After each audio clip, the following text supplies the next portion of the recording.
was one girl who did not dance. What? Furua, said the Queen Mother, will you not dance? The men are tired of parading in the ashes of their grandfather's glorious deeds. They are tired of sitting like vultures on the half-built heaps they have piled on their grandfather's deeds. Smile, Furua, smile. From now on, their brows shall indeed be dusty, and their feet thorn-pricked, and "I love my land" shall cease to be the empty croaking of a vulture. Dance then, Furua, dance! Furua opened her mouth, and this is what she said. But, Mother, I do not see him here. Who? Who is it you do not see?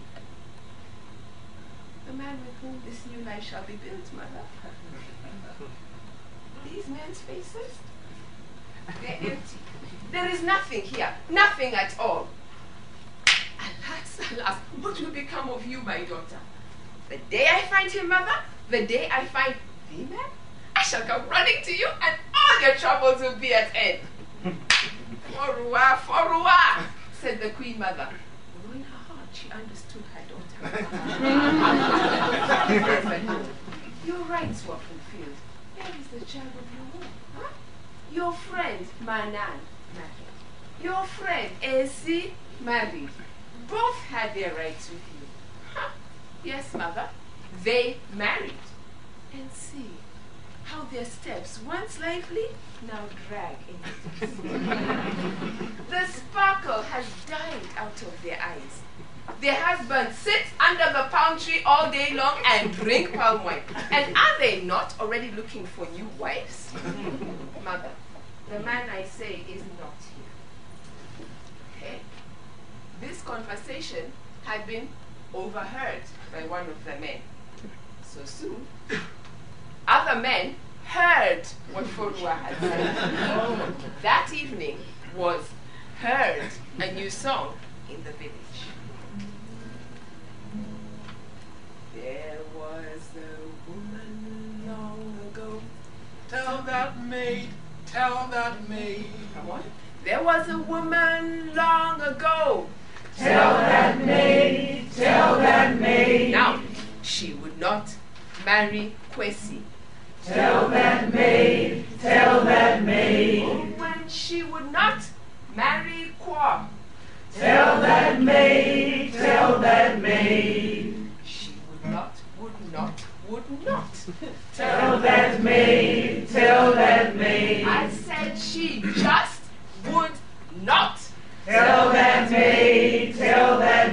However, one day she came home. Tell that maid. Oh, she came hurrying home. Tell that maid. Hey, I found a man. Tell that maid. Oh, Mama, I found my man. Tell that maid. Her man looked like a chief. Tell that maid. I tell you, he looked just like a chief. Tell that maid. He was so splendid to see. Tell that maid. I said he was just splendid to see. Tell that maid. But he turned into a python. Did you hear me? I said he turned into a python.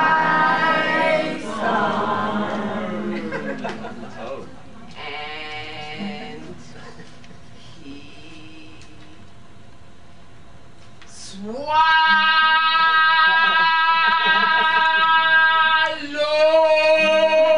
swallowed her up.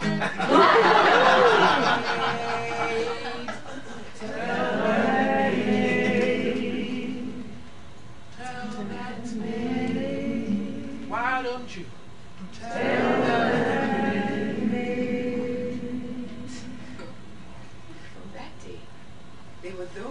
village who turned their back on Forua when she passed. But shall we say, hey, shall we put it this way? Shall we say that the day soon came when Forua, with hurrying feet, came running into her mother. She burst through the courtyard door, and there she stood in the courtyard.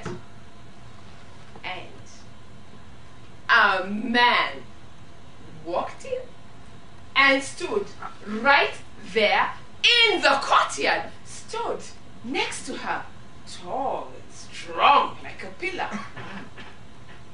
Forua said to the astonished Queen Mother, "Here he is, Mother. Here he is."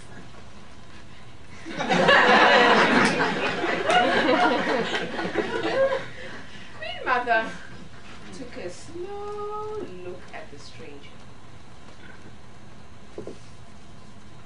"Greetings, my son. You're welcome. But who are you, my son?" "Greetings, mother," replied the stranger quietly. "I am a worker. My hands are all I have to offer your daughter. I have traveled to many lands to see how men work there. I have that knowledge and the strength of my hands. That is all my story." Shall we put it this way? Hey, shall we say that strange as the story may seem, Forua was given in marriage to the stranger? There was a scandal in all the village, and many openly mocked, saying, "Hey, now that proud one will eat the dust."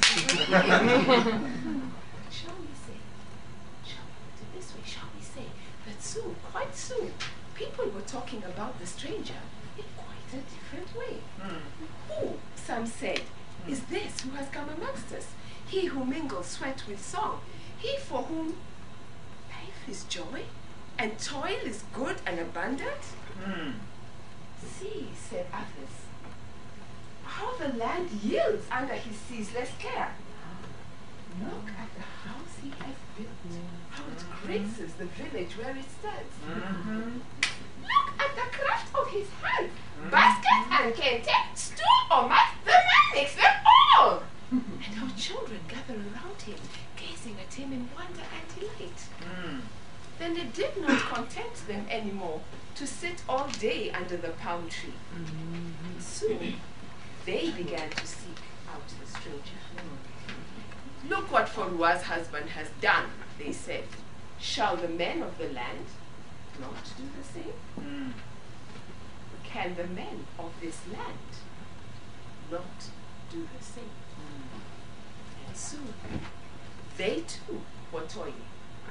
Their fields began to yield like never before, and they all labored joyfully to bring in the harvest. A new spirit stirred the village. As the carelessly built houses disappeared one after the other, and new houses built after the fashion of the stranger sprang out, it seemed as if the village of Cherafaso had been born afresh. A new spirit stirred the people. No longer were they simply grabbing from the land what they needed for their stomach's hunger and for their present comfort. They were looking at the land with new eyes, feeling it in their blood, thoughtfully, carefully building a home for themselves and their children. Oh, say yeah, Ran the cry. Oh, say yeah. It was festival time again.